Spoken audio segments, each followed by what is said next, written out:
Hello guys! Hello Pisces! Welcome dito sa aking channel again, Kapalaran 888. Welcome guys! So, general reading tayo for weekly tarot to. So, comment down below if you resonated. Comment down below kung ano yung gusto nyong sabihin. Comment down below your emotions.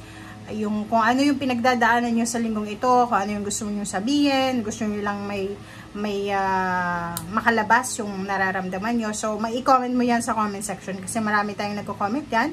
Pwede may makarelate sa'yo and pwede kang, alam mo na, makausap dyan. Okay? So, Pisces, this is weekly tarot reading. Makikita mo yung first two cards mo dito. Different decks siya. Diba? Magkaiba siyang decks.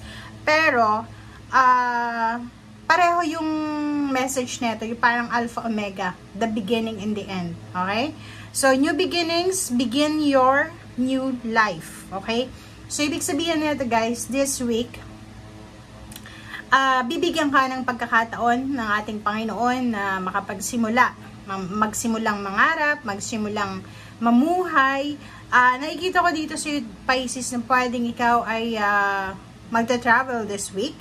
Pwedeng lilipat ka ng bahay, lilipat ka ng country, pwedeng lilipat ka ng career, or pwedeng maraming changes, transformation, and movement ka na gagawin sa linggong ito. Okay? And full moon completion, sinasabi ng birahan na kung ano man tong gagawin mo sa ngayon, okay, kung ano man tong pinaplano mong gustong gawin sa ngayon, sigurado na makukumpleto mo yan and magkakaroon ka ng clarity and the end. Diba? Yung parang completion and achievement. So, brace yourself, ihanda ang sarili dahil aarangkada na yung career mo, yung emotion mo, feelings, surroundings, parang ganon. So, alpha and omega siya ha. So, maganda to. Etong linggong ito, may magsisimula. It's a new beginnings week. Meron din na makukompleto ka. Pwedeng may mga plano ka na posibleng makompleto mo sa linggong ito. Okay. Next card natin is Two of Swords and then Strength card, Justice. Pisces, since dito tayo sa new beginnings, comment down below yung mga Pisces dyan na marami kayong gustong simulan. Like dito, contract signing, diba? It's a good karma, it's karmic justice, karmic blessings. And the Empress is zero the full, same din siya. So, sinasabi dyan ng bara sa'yo na maging attentive ka sa linggong ito. Okay? Be attentive. Okay? Be careful sa energy na papapasukin mo sa buhay mo. Okay? Nakikita ko siya dito, possible na may kontrata na ino-offer sa'yo. May nakikita kang mga ideas or mga, anong tawag dyan? Inspiration pala. Okay? Inspiration para kumita ng malaking pera, negosyo, inspiration sa negosyo, inspiration sa pagpapatayo ng bahay, inspiration sa nangangarap ng mga ibang bansa kung saan mo gusto. So you will be super inspired this week, okay? But nakikita mo tong Two of Swords, kahit inspired ka na, kahit napapaligiran ka na ng motivation, like namomotivate ka na doon sa mga testimony ng mga kapitbahay mo, friends mo, or kung sino man siya, still nandito ka pa rin sa Two of Swords. Ibig sabihin, hindi 100% na convincing etong mga testimony sa paligid mo. Okay? Like example, business. May nag-o-offer sa yung business, and then, hindi masyadong buo yung loob mo na tanggapin yung business na yan. The Strength card, sinasabi sa iyo ni be careful. Be careful, guys. Gamitin natin yung energy natin sa tama. Kasi minsan, alam mo ba, yung swerte na, yung good luck na, good fortune na yung pumapasok sa buhay natin. But dinideny natin yon kasi kulang sa trust sa sarili, kulang sa tiwala sa Panginoon, or siguro, maraming beses kang nasaktan, maraming beses na na-reject ka, kaya pag dumarating mo yung blessings, hindi mo na siya parang nakikita as blessings. Minsan parang nadadala ka na. Okay?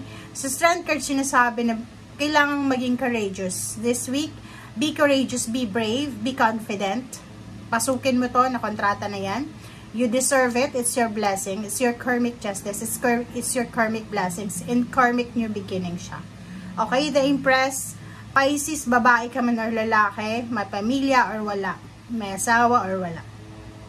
Marami kang sisimulan, marami kang ideas na sisimulan. Yung iba pwedeng gusto magkaroon ng another member ng family, yung iba gusto mag-travel, yung iba gusto mag-focus sa healthy lifestyle, healthy living. Yung iba dieting to eh. So nakikita natin yung ibang Pisces, lalo yung babae ha, babaeng Pisces, naka-focus kayo sa pagpapaganda, pagpapasexy, pagbabago ng iyong aura, pagbabago ng iyong style mo, physical, mental, parang emotional. So, nakikita ko yung isang Pisces dito. But, yun lang, may bataya dito, the devil.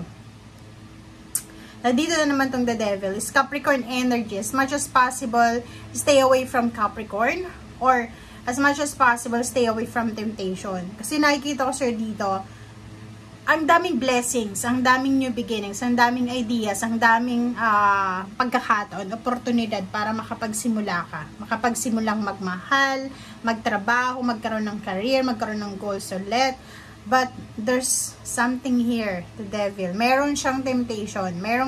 May isang tao dito na pwedeng maging temptation sa'yo. Pwedeng panghinaan ka ng loob dahil sa kanya. And dito ang the devil na to, pwedeng katamaran. Okay? Like dito, may offer sa yung additional work, additional income, part-time, overtime, parang ganon. Weekend job. But, tinatamad ka. So, yun ang pinaka kailangan mong labanan sa linggong ito. Itong the devil na to is yung katamaran. Okay? Okay, Queen of Wands and Knight of Wands. So, congratulations din doon sa mga Pisces na posibleng makakatanggap kayo ng balita. It's a good news tungkol sa inyong kapamilya. Pwedeng may kapamilya ka na gusto nang makipag-divorce, makipag-anal, makipaghiwalay sa kanyang asawa. And dito, posibleng this week, matatanggap mo yung balita na, uy, alam mo, si ganyan Pisces, hiwalay na talaga sila. So, it's a congratulatory message to para sa'yo. Kasi, diba, endings of pain and heartaches na siya. So, there's someone here na makaka-receive ng freedom. Okay? Freedom talaga. Freedom. Kalayaan. Pwedeng freedom from stagnant relationship, from stagnant job or career, stagnant environment, stagnant mindset, parang gano'n. So, mga habits. So, kita natin dito yung freedom. Hierophant, nakikita ko sir dito, Pisces, na this week din, kung sino yung taong ito na pwedeng makausap mo sa linggong ito, siya yung talagang tao na para sa'yo. So, ibig sabihin, you will receive emotional support, physical support from someone talaga na totoo yung pakikitungo sa'yo, yung talagang nagmamahal sa'yo, hindi lang sa dahil may makukuha sila sa'yo, kundi dahil sa talagang mahal ka nila. Okay?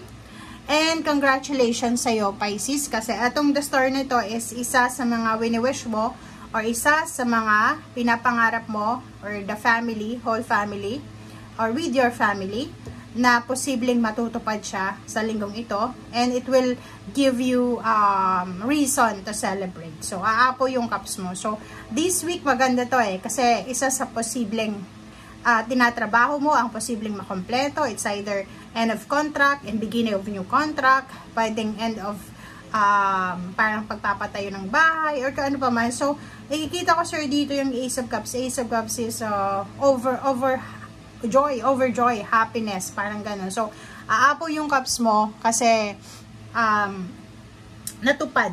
Parang sinasabi sir dito na wish granted, 'di ba? Yung Ace of Cups kasi is parang wish fulfillment, wish granted, or pwedeng masasabi natin dyan na lahat ng hard work mo, lahat ng efforts mo dito sa The Strength na to ay posibleng makukuha mo siya. Okay? Ace of Cups. Ang ganda nito. Kasi yung normally yung Ace of Cups, lumalabas lang yan pag sobra-sobra talaga tayong masaya. Yung sobrang happiness, yung talagang totoong kaligayahan, hindi yung fake happiness. Kasi minsan may mga happiness tayo na pilit na happiness. Eto, sinasabi sa'yo, talagang sobra-sobrang kaligayahan nito na mararamdaman mo. Comment down below kung ano to. Parang meron kayong mga ideas kung ano ba tong happiness na to na darating sa linggong ito. Pangarap mo ba to? Pagbubuntis ba to? Tungkol ba to sa anak mo? Sa apo? Tungkol ba to sa bahay, lupa, kontrata, kaso? government, or anything. So, nakikita ko na you will succeed this week, okay? So, thank you guys for watching. Ito ay para sa lahat ng Pisces. Thank you, Pisces. Bye!